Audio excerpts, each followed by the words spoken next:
Alrighty, you know what time it is, boys and girls. I see Darren and I see Rob and I see Steven and no, no, we're not looking through. We're not even going there. It's not romper room time. It's Sharp Customs time. That's what time it is. It's Sharp Customs. Here we are, we're back. I thought I would throw a short, like I said, short video out there. Kind of, you know, we're still kind of midweek, you know, Thursday. I decided tonight that the last video, believe it or not, it's doing so well, it inspired me just to get the camera girl, my beautiful wife Karen, to pick up the damn camera and why not shoot some more video, you know. I would love to do a video every single night, but hey, let's face it, there's some nights where shit, I just don't feel like it. But here you have it. Here you have it. Look, I've got that rear end for the 34 quarter scale. This is not just, I just want to let the viewers know, this isn't the only thing I worked on today. I did a whole bunch of work on that 49 Ford shoebox. Look, the motor is not in it anymore, neither is the tranny. I got the tranny mount done. I did a bunch of welding, bunch of fabricating, got the motor out of it. Camera girl got the heads on the block on the stand. Now they're not bolted down, but hey, it's a start. It's a start, you know. And I still got some sheet metal work to finish up, but I wanted to discuss this this 34 coupe. I've kind of got a mock-up going on here, and I wish I had a body. I could have stole the other body, I guess, off the shelf, but it doesn't quite fit over this frame properly. Now everything is just kind of sitting here, but if the camera can zoom in on the rear end, that's mainly my thing. You can see I've got ladder bars. I've got the, you know, I've got the heim joints or rod ends, whatever you want to call them. You know, we've got all the brackets. The brackets, spent a lot of time on these little brackets. You know, had to make brackets that actually fit the axle, and then brackets that are tack welded to the, you know, the ladder bars. The ladder bars, that's just 250 solid bar. But this is kind of where I want this one to sit. I want this one low. This one is going to probably be my toy. You never know, I might let it go down the road. But I'm going to put some suspension in it. There you go, you can see how it moves. I was almost thinking about putting the motor as close as I could get it to the rear end. Kind of like so. Maybe run just a little piece of, you know, whipper cable. So, you know, because it does pitch up, you can see.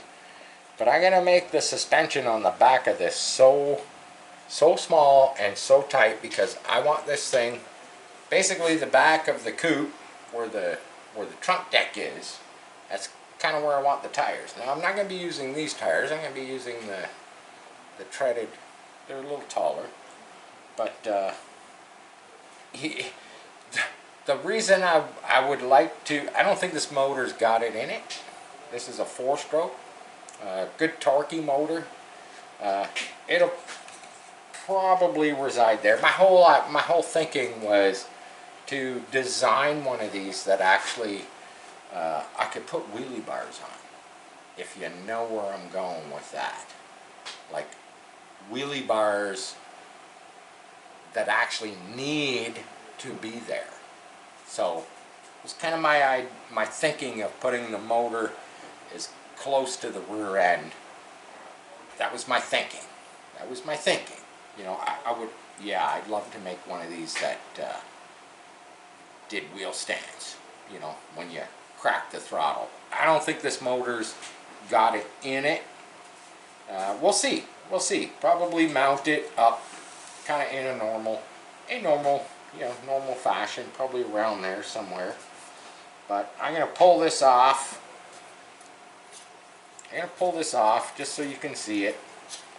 Everything's hand tight. My ladder bars still need a little bit of completion. So basically what I did here is I did drill the holes from the outside because it's easier. You know, I can't drill inside because I don't have room for, a drill. And basically I just tack welded a nut, a 6mm nut, over the hole of that frame. And there resides why I don't need inserts through the frame tubes, because I can just tack the nut on there to fasten the I'm going to pull the wheels off, just set them aside. This is what I do. It's always about mock-up. There you go. We got the rear end with the ladder bars. Now, I might put a little cross brace in here. Personally, I don't think it's required. I did slot the quarter bar to go on the plates, and eventually all of these bits and pieces, I'm probably going to powder coat them. I don't know if I'll do them in color or do them in chrome or just do them black. But yeah, there you go. Don't know what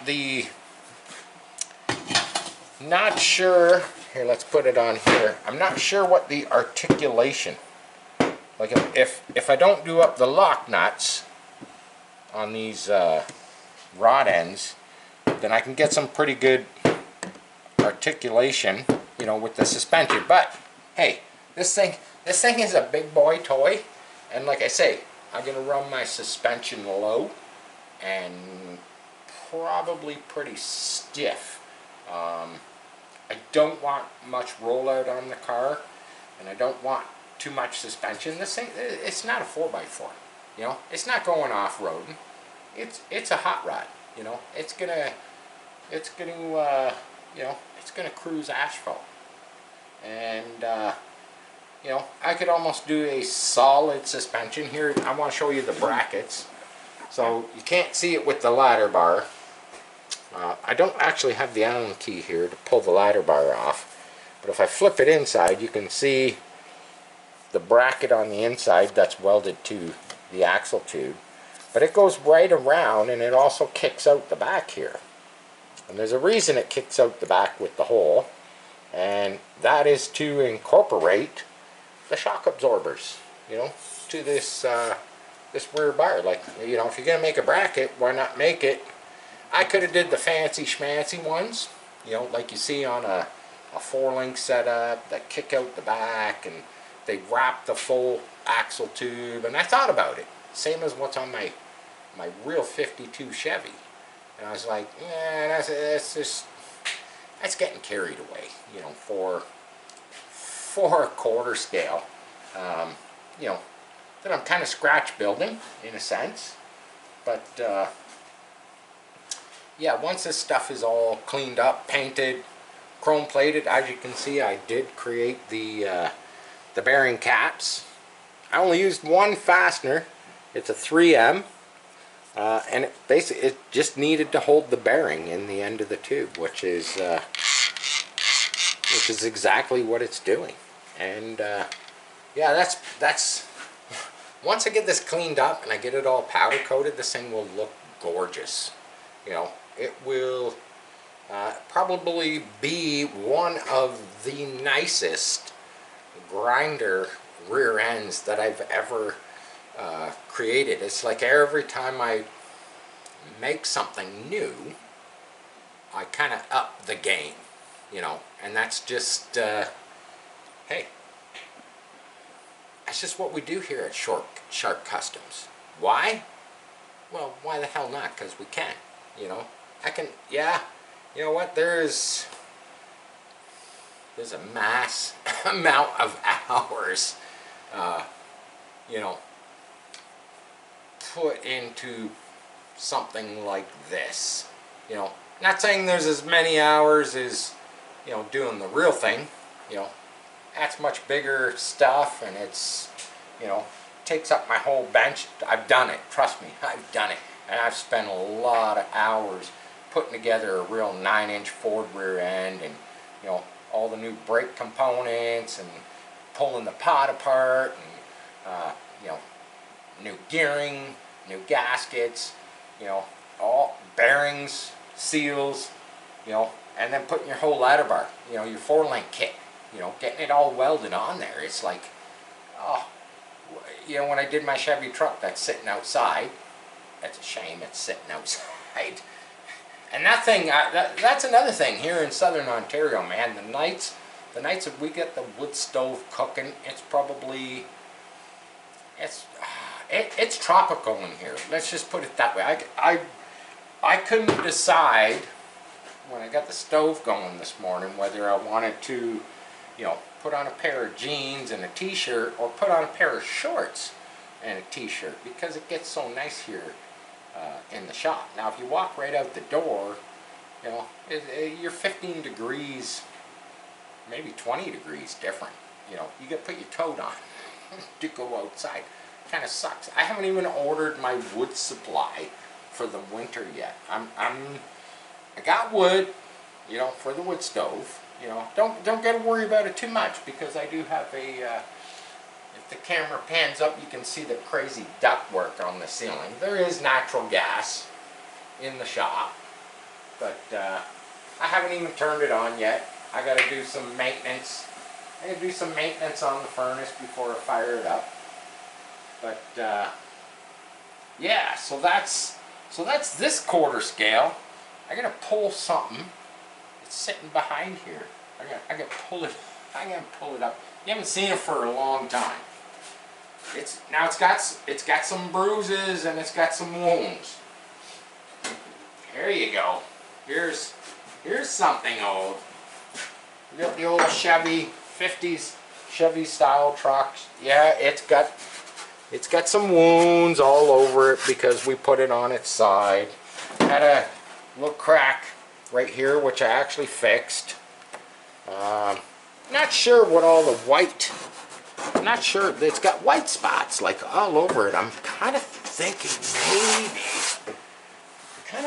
maybe it's gel coat. You know, it was sitting outside my fan when I was doing gel coat. Now I'm not sure if the gel coat went out through there. It's either gel coat or it's paint. But even this side's got quite a bit of road rash, and I'm gonna clean this up.